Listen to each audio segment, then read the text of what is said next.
के हाथे भूमि में अभिनंदन। I would like to request all of you to stand for the national anthem. Sir.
इस पंडाल में बैठे सभी से निवेदन करूंगी, कम से कम ताली तो बजनी चाहिए।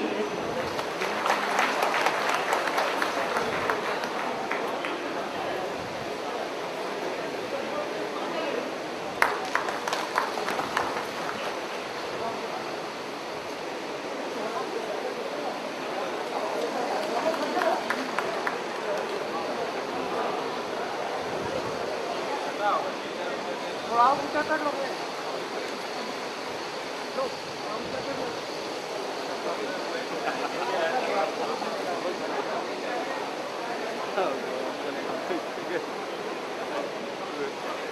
देख लोगे थोड़ा सा।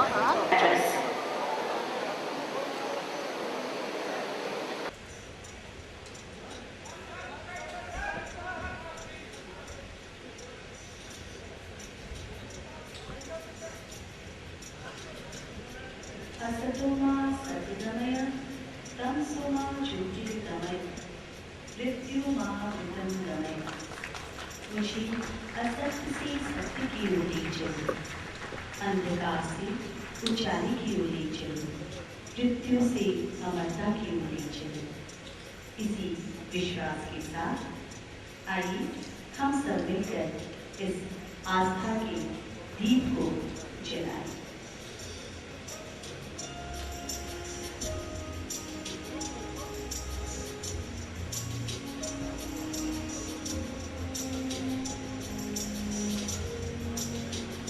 Thank you very much.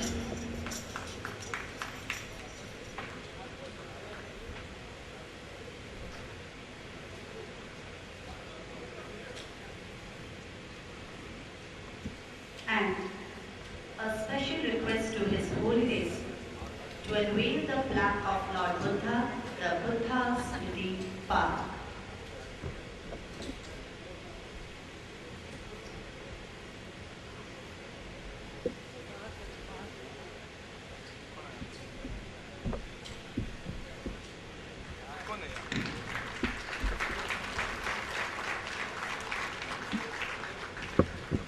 Thank you very much, sir.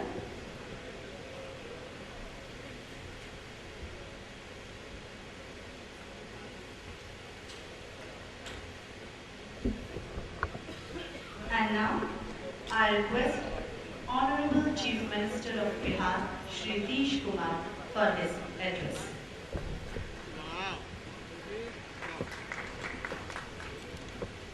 क्या हुआ?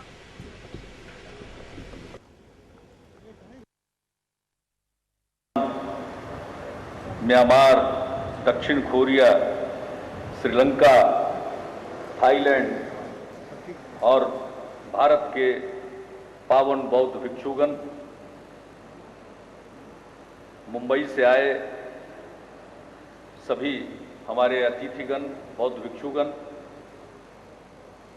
एवं अन्य विशिष्ट अतिथिगण,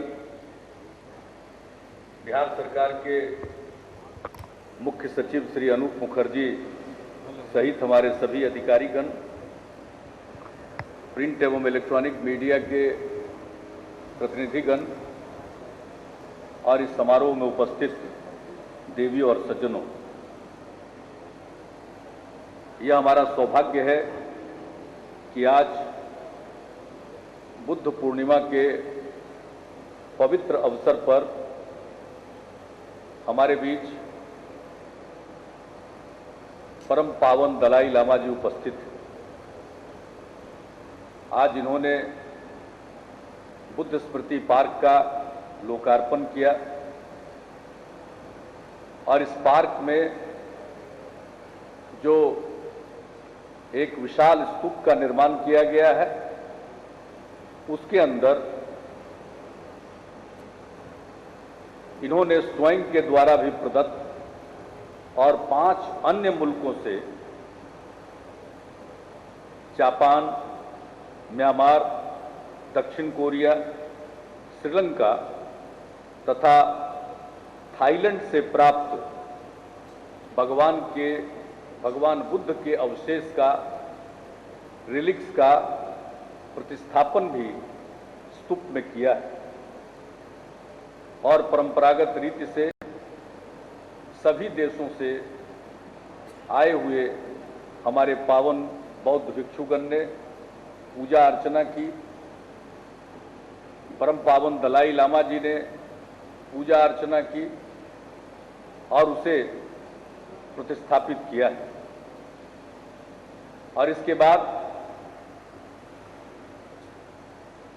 2 महाबोधि वृक्ष के शिशु पौधे का रोपण भी किया है। एक हमें प्राप्त हुआ है श्रीलंका के अनुराधापुर से। मैं शुक्रगुजार हूं श्रीलंका का और अनुराधापुर से पावन मुख्य बौद्ध भिक्षु भी हमारे पास उपस्थित हैं। मैं उनका भी विशेष तौर पर स्वागत करता हूं। वहां से आए शिष्टमंडल का स्वागत करता हूं। उन्होंने हमें श्रीलंका से भगवान बुद्ध के अवशेष भी प्रदान किए हैं और अनुराधापुर से उस पवित्र महाबोधि वृक्ष का शिशु पौधा भी हमें दिया। आज उसका रोपण भी परम पावन दलाई लामा जी ने किया है और एक उसी प्रकार का पौध प्राप्त हुआ है बोधगया से। बोधगया के पावन महाबोधि वृक्ष का भी एक शिशु वृक्ष यहाँ लगाया गया है, उसका भी रोपण किया गया है। यानी एक साथ 2 महाबोधि वृक्ष यहाँ विकसित होंगे।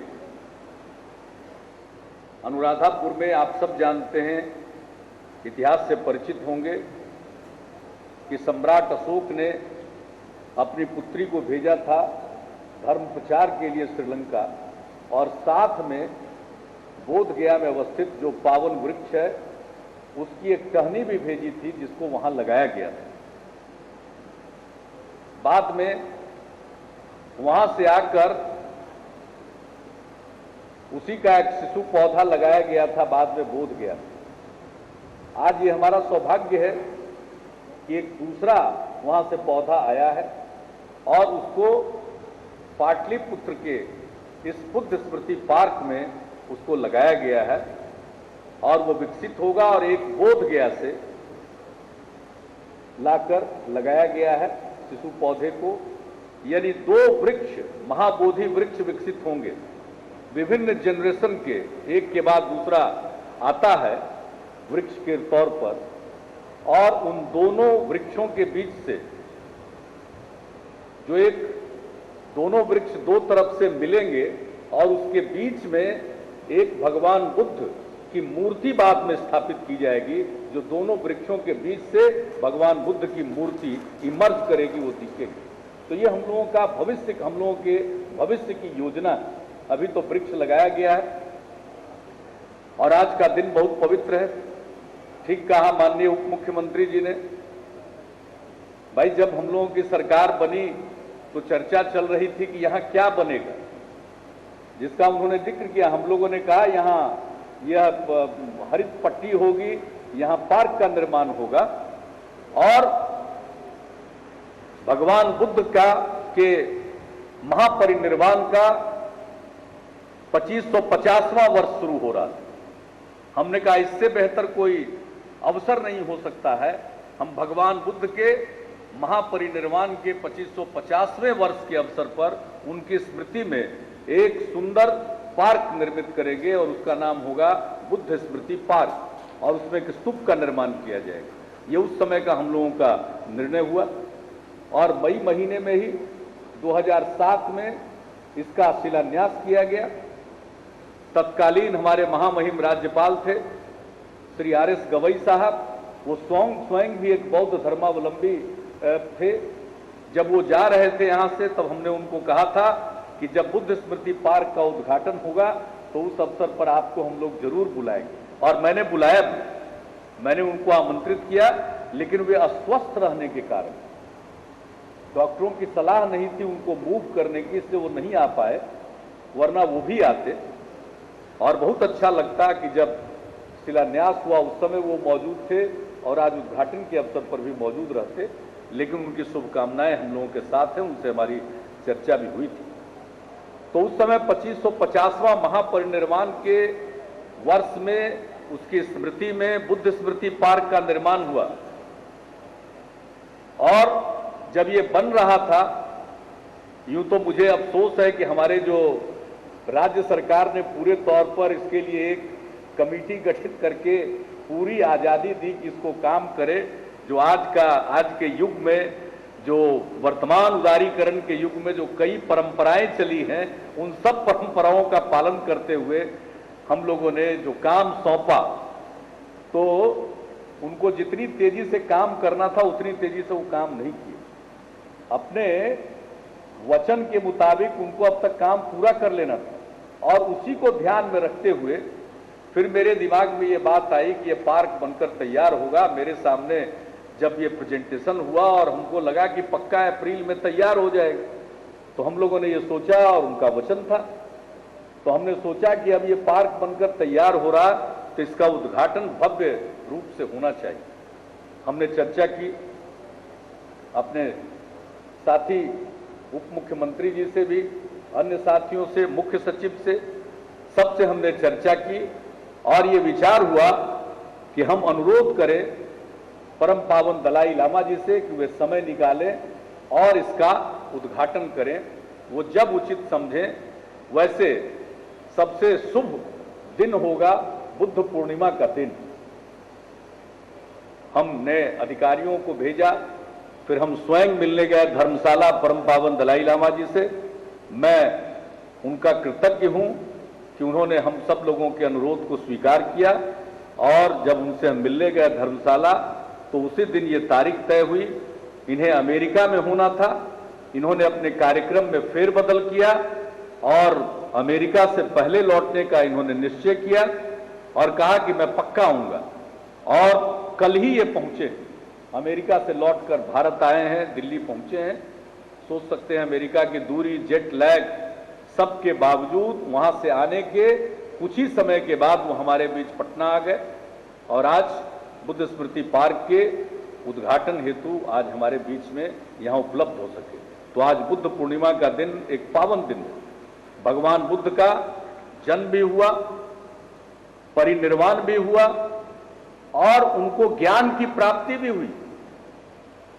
2550वें महापरिनिर्वाण की स्मृति में बुद्ध स्मृति पार्क का निर्माण हुआ है, और आज इसका उद्घाटन बुद्ध पूर्णिमा के अवसर पर हो रहा है। और आज के दिन, आज से भगवान बुद्ध के ज्ञान प्राप्ति का 26वां वर्ष प्रारंभ हो रहा। तो एक संयोग है, महापरिनिर्वाण के 2550वें वर्ष में निर्णय लिया, और ज्ञान प्राप्ति के 26वें साल में आज इसका उद्घाटन हो रहा है, और बुद्ध पूर्णिमा का दिवस है, और हमारे बीच परम पावन दलाई लामा जी उपस्थित हैं इस कार्य के लिए। तो इससे ज्यादा कोई खुशी की बात नहीं है, और ये संयोग ऐसा अच्छा बैठ रहा, तो सब कुछ अच्छा होगा, भविष्य अच्छा रहेगा। हमारे साथी सुशील मोदी जी चर्चा कर रहे थे, जब अजात शत्रु पाटलिपुत्र में अपना किला का निर्माण कर रहे थे, राजगीर से दिक्कत होती थी, उनका तो उद्देश्य था और यहाँ वाणिज्य के केंद्र के रूप में विकसित होना था, एक बहुत बड़ा केंद्र के रूप में था, पहले एक गांव था।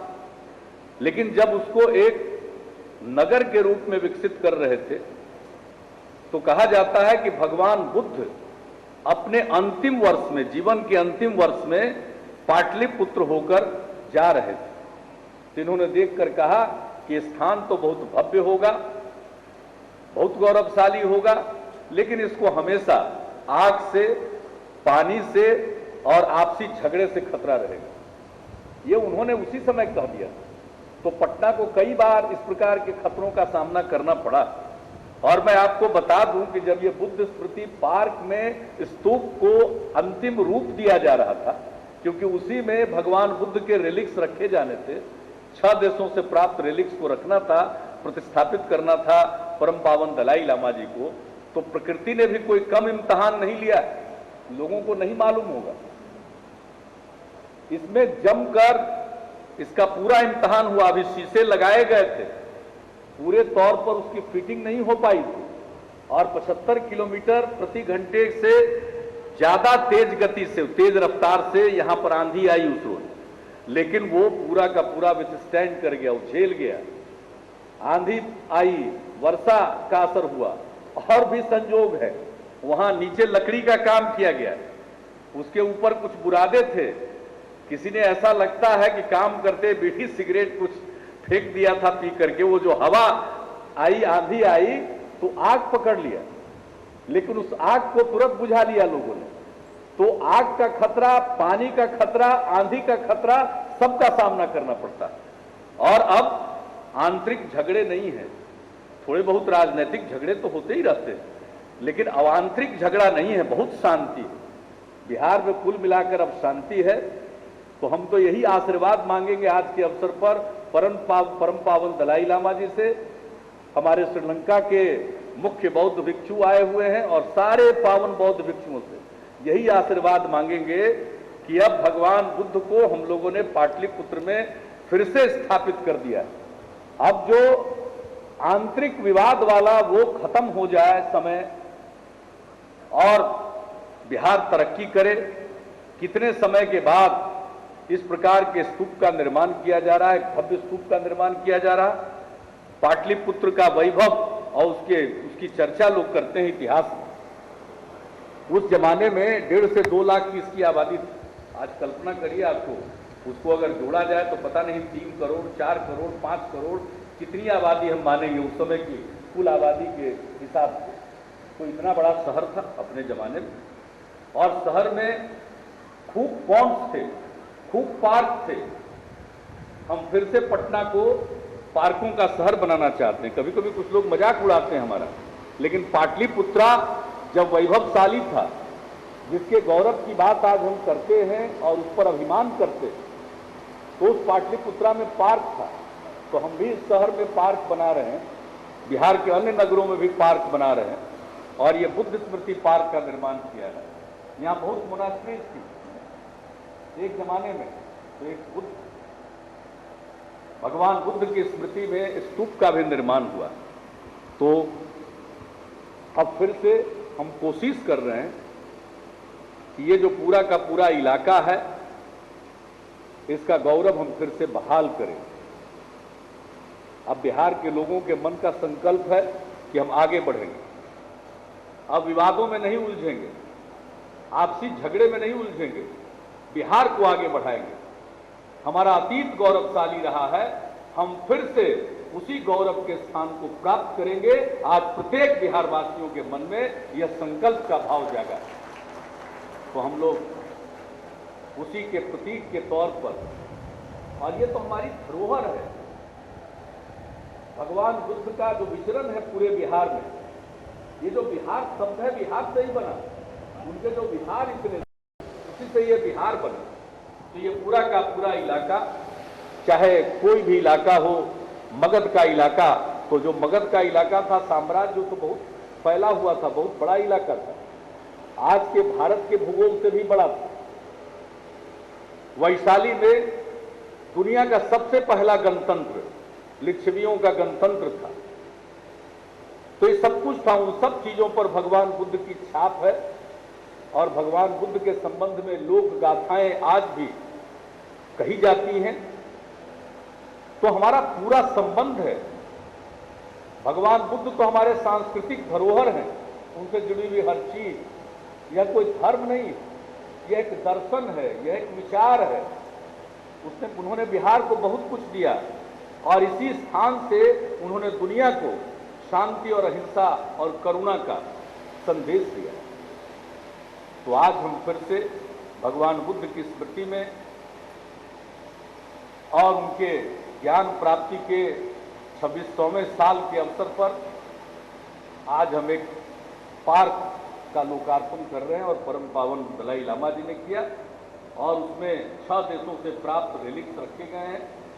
एक हमारे यहाँ विवाद और होता रहता था कि भगवान बुद्ध के जो रिलिक्स वैशाली में मिले थे, सुरक्षा कारणों से कई दशकों से वो पटना के संग्रहालय में म्यूजियम में रखा गया है। मैं गया था प्रवास यात्रा में, बोध गया भी गया था, राजगीर भी गया था, वैशाली भी गया था। मैंने उस स्थल को देखा जहाँ से वो रेलिक कास्केट निकला था, वो अवशेष की मंजूषा वहीं से निकली और वो यहाँ पटना म्यूजियम में रखा हुआ है। वो वैशाली में निकला है, इसलिए उसको वैशाली में ही हम लोग स्थापित करेंगे। और देखिए, पाटलिपुत्र में जब हम लोगों ने स्तूप का निर्माण किया तो यहाँ एक रिलिक्स कौन कहे 6 देशों से रिलिक्स मिल गए और खुद परम पावन दलाई लामा ने अपने साथ जो इनके पास रिलिक्स था उसका एक अंश हम लोगों को प्रदान किया। मैं उन सभी मुल्कों का, जापान, म्यांमार, खुद ही हम बात किए थे। जापान का मंदिर हमारे यहाँ राजगीर में, फूजी गुरु जी की माती कृपा से, उनके परिश्रम से विश्व शांति स्तूप का निर्माण हुआ राजगीर में और वहाँ पर मंदिर है, बौद्ध मंदिर है। तो वहाँ पर हमने चर्चा की थी और उन लोगों ने वादा किया कि हम देंगे। फिर श्रीलंका के लोगों ने, जब हम बोध गया में अपने प्रवास यात्रा में थे, तो श्रीलंका के लोगों ने कहा कि ठीक है हम लोग भी देंगे। और फिर हम लोगों ने बोध गया, जो हमारा मंदिर प्रबंधन समिति है, टेम्पल मैनेजमेंट कमेटी है, उसको हम लोगों ने जिम्मेवारी दी कि अन्य देशों के साथ संपर्क करके और रिलिक्स प्राप्त करने की कोशिश करें। बोध गया में भी लोग विवाद करते रहते हैं। हमने तो सेक्रेटरी के पद पर एक बौद्ध धर्मावलंबी को मनोनीत किया और मुझे खुशी है, बहुत अच्छा काम कर रहे हैं दोरजी साहब। और उन लोगों ने, सब लोगों ने मेहनत किया, हमारे अन्य सदस्यों के साथ मिलकर।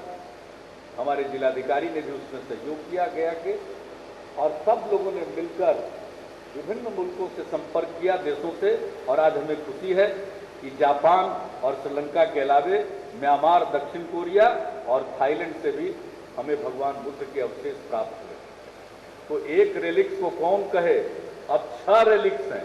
मुझे नहीं मालूम है दुनिया के किसी अन्य स्थान पर 6 देशों के रेलिक्स रखे हुए हैं अथवा नहीं, लेकिन अब ये वो स्थान है जहाँ 6 देशों के रेलिक्स हैं। जब भगवान बुद्ध का अंतिम संस्कार हुआ तो उनके अवशेष को लेकर बड़ा संघर्ष हुआ था।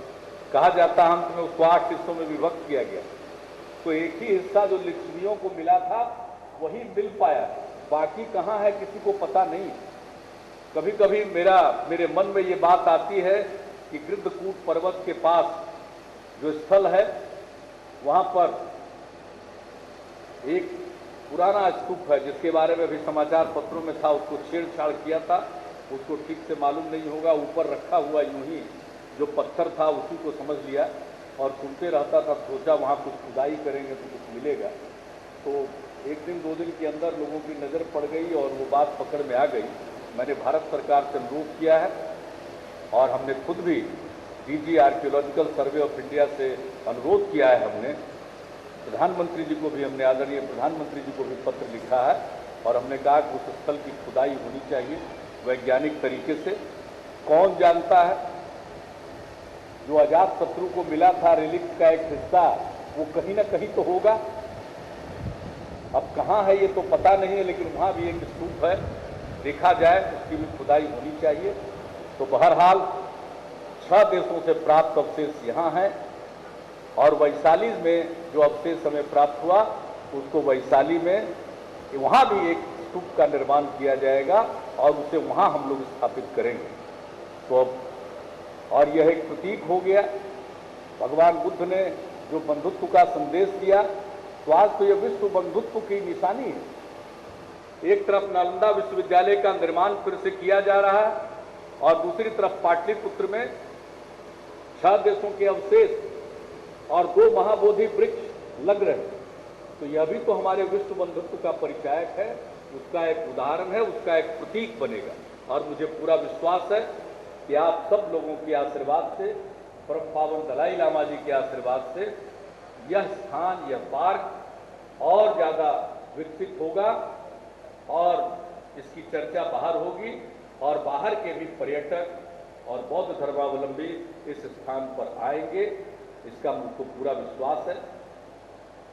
तो पार्क तो बुद्ध स्मृति पार्क है और उन्हीं की स्मृति में स्तूप का निर्माण हो गया। तो मैं सबको धन्यवाद देता हूं, लेकिन मैं अंत में परम पावन दलाई लामा जी से आग्रह करूंगा, विनती करूंगा कि अब वे स्वयं ये जो स्तूप का निर्माण किया गया है, पाटलिपुत्र में है, स्तूप है, इसका नामकरण वो कर दें ताकि सारी दुनिया में उस नाम से ये स्तूप जाना जाए। मैं उनसे विनती करूंगा, आग्रह करूंगा और आप सब यहाँ जो पधारे विभिन्न देशों के लोग, मैं उन सब का स्वागत करता हूँ, अभिनंदन करता हूँ और परम पावन दलाई लामा जी का के प्रति और उन सबों के प्रति मैं आभार प्रकट करता हूँ कि वे यहाँ आए, इस अवसर पर उपस्थित हुए और आज के इस पवित्र दिन पर, बुद्ध पूर्णिमा के दिन, इस बुद्ध स्मृति पार्क का लोकार्पण हुआ। तो इन्हीं शब्दों के साथ आप सबको धन्यवाद देते हुए मैं अपनी बात को यहीं समाप्त करता हूँ। जय Hind.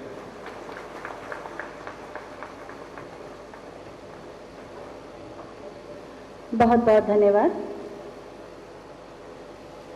And now I request His Excellency the Governor of Bihar, Shri Devanand Kunwar, to give his address.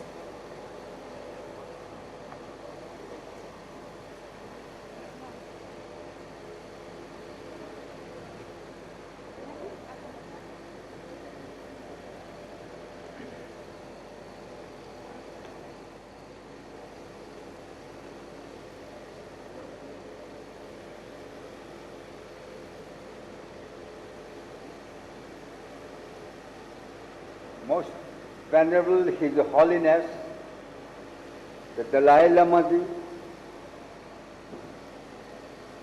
Honorable Chief Minister of Bihar, Shri Nitish Kumar Ji,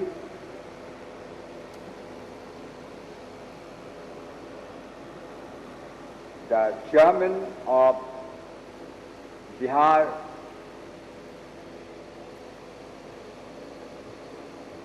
Council, Shri Jha Ji, the Speaker of Bihar Legislative Assembly, Udayanand Chaudhary Ji,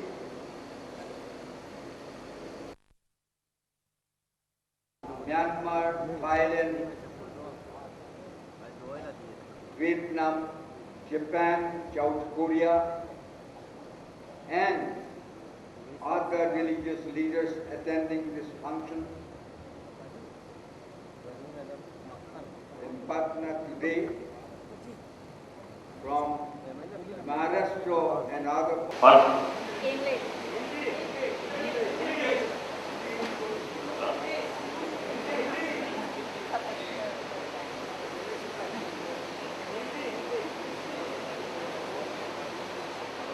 So I think those people ये पूछ रहे थे who कि want आप ये अपना raise his hand. अगर हिंदी में सुनना चाहते हैं तो हाथ उठाएं या इंग्लिश में? हिंदी सर। हिंदी, हाँ? अच्छा। धरते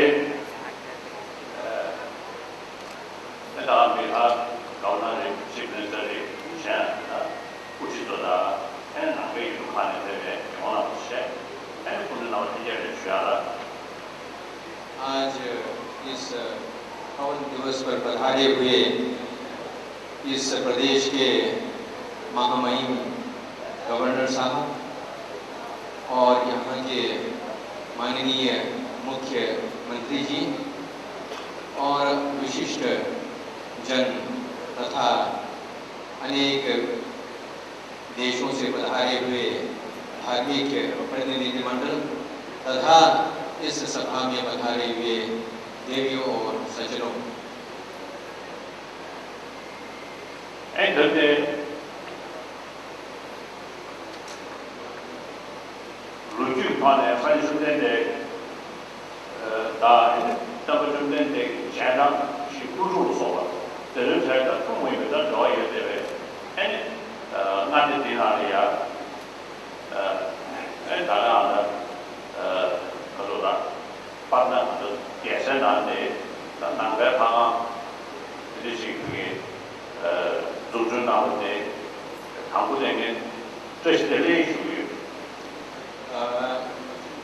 ये प्रदेश ऐतिहासिक दृष्टि से भगवान बुद्ध तथा उनके बहुत सारे अनुयायी गण से जुड़े हुए हैं और इस वैभवपूर्ण प्रदेश और ऐतिहासिक प्रदेश के नगर में आकर के और यहाँ जिस प्रकार बुद्ध स्मृति पार्क और स्तूप का निर्माण किया गया है और उसके लिए मैं विशेष रूप से साधुवाद देना चाहता हूँ।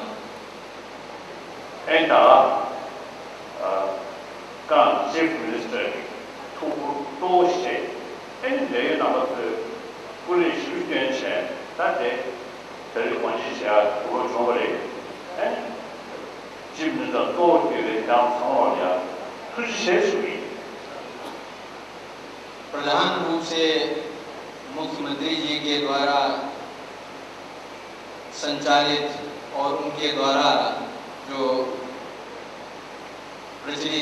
प्रचालित जो ये प्रोजेक्ट और उनके सहयोगी गण के तप और तपस्या के कारण आज ये संभव हुआ है और आज ये निर्माण प्रायः पूर्ण रूपेण संपन्न हुआ है, जिसके लिए मैं आप सबको धन्यवाद देना चाहता हूँ।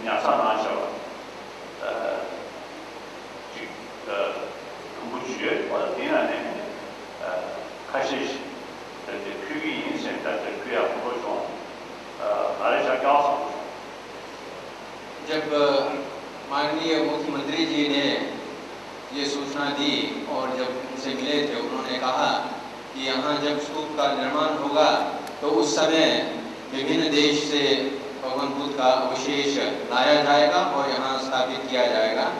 तो उस समय मैंने कहा था कि मैं भी एक बुद्ध के अवशेष इसमें रखना चाहता हूँ, जो परम पावन 13वें दलाई लामा जी के द्वारा उनके पास जो संकलित था बुद्ध के अवशेष के कुछ भाग उनके पास था, तो उसमें से कुछ अंश यहाँ लाने के लिए और यहाँ स्थापित करने के लिए मन हुआ था।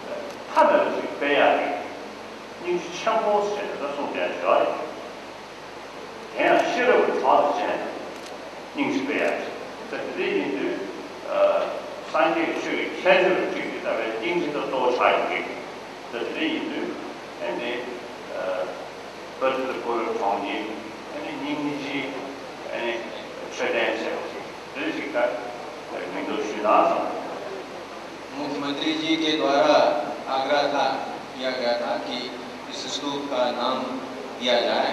तो इसलिए पाटलिपुत्र भगवान बुद्ध से संबंध जैसे पूर्व कहा गया है उसी तरह गंभीर रूप से था ही।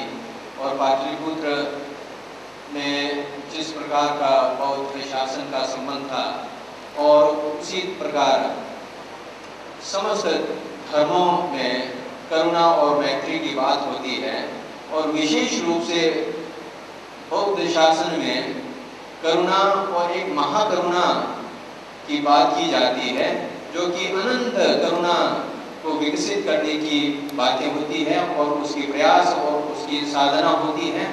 उस तथ्य को दिमाग में रखते हुए फिर इस स्तूप का नामकरण के लिए हमने सोचा है कि पाटलिपुत्र करुणा स्तूप।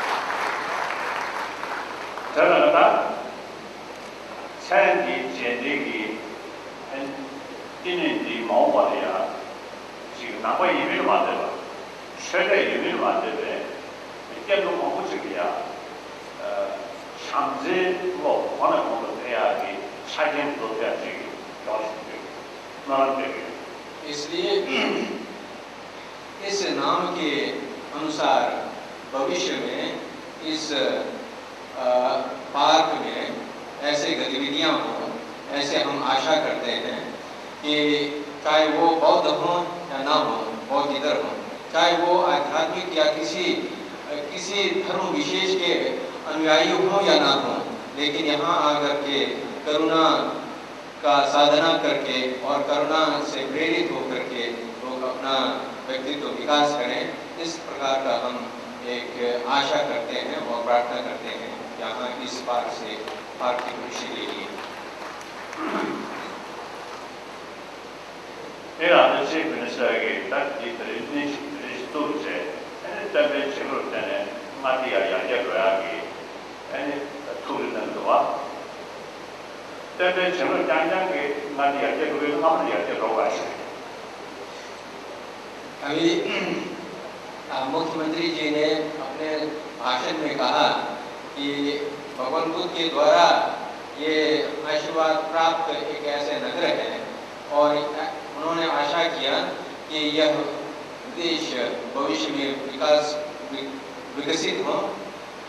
लेकिन यदि भगवान बुद्ध के आशीर्वाद मात्र से विकसित होना है तो पहले से ही आशीर्वाद प्राप्त था, इसलिए विकसित तब से हो चुका होता, अभी भी होता रहता।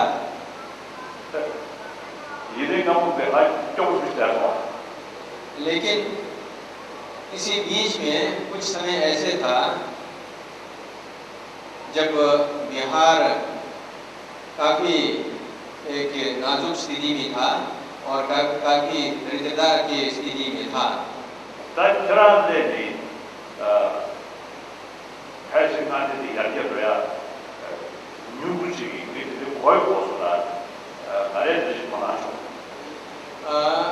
आपके आगमन के बाद मैंने लोगों से भी सुना कि इस प्रदेश का तीव्र प्रगति हो रही है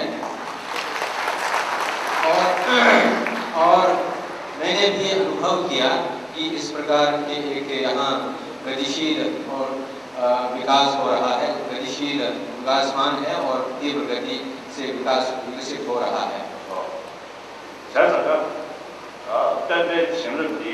Chief Minister Yuche and then भगवान बुद्ध के आशीर्वाद मुख्यमंत्री जी के माध्यम से फिर इस प्रदेश को विकसित करने में कामयाब होगी ऐसे मुझे लग रहा है।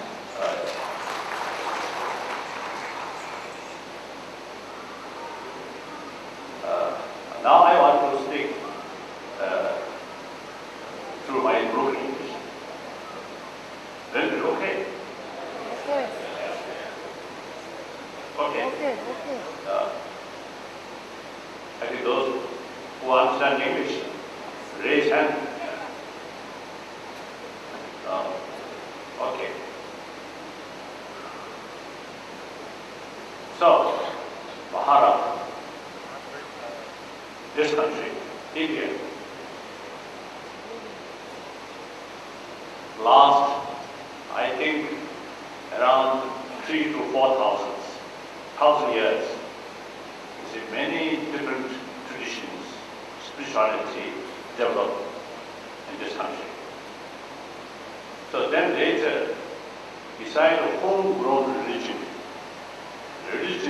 from outside also eventually, you see, they well established. So now today, India is, I think, the only country where all religious traditions live together. And in the meantime,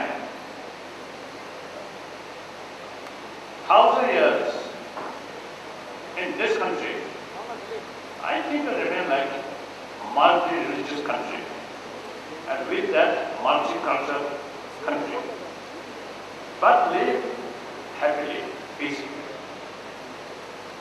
So I always say, feel religious harmony on the basis of mutual respect, mutual understanding, which remain in this country past few thousand years.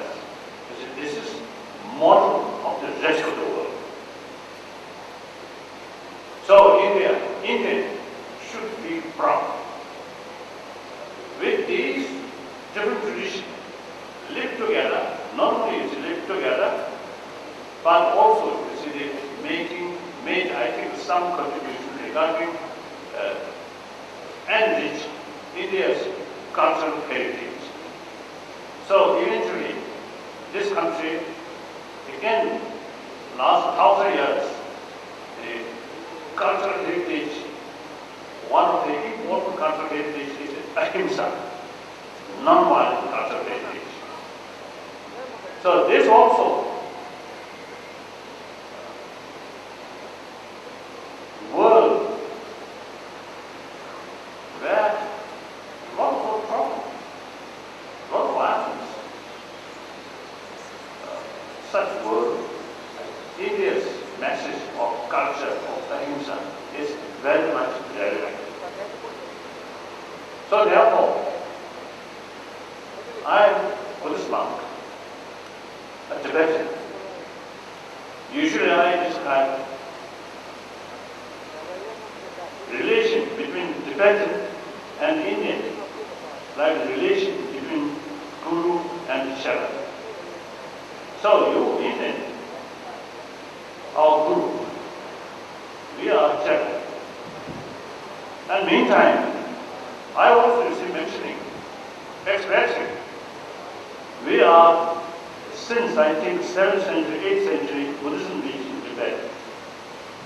And the main person who brought Buddhism from India to Tibet was Shankaracharya, one of the top scholars, philosophers, logician of Nalanda University. So he invited by Tibetan emperor in 8th century. So he introduced the Tibetan Buddhism. So he advised the Tibetan emperor, now all Buddha's teaching should translate into Tibetan language, and you should use your own language. And some historians even mention Shankaracharya, when he reached Tibet, his age already beyond 70 years old, quite old. But some historians say that such age, because the old person, he himself is trying to learn Tibetan. Some historians say that in any way, he very much encouraged Tibetan study Buddhism through your own mother tongue. So therefore, since then, the teaching of Buddha's own word about 100 volumes, and the commentary about Buddha Dharma, like Nagarjuna, Arya Asanga, Arya Deva, Buddha Bodhidharma, and and then Chandrasekhar himself, and then also the Digna, Dharmakirti, Buddhapalita, Gaurarekar, all these masters come from Nalanda at different century. These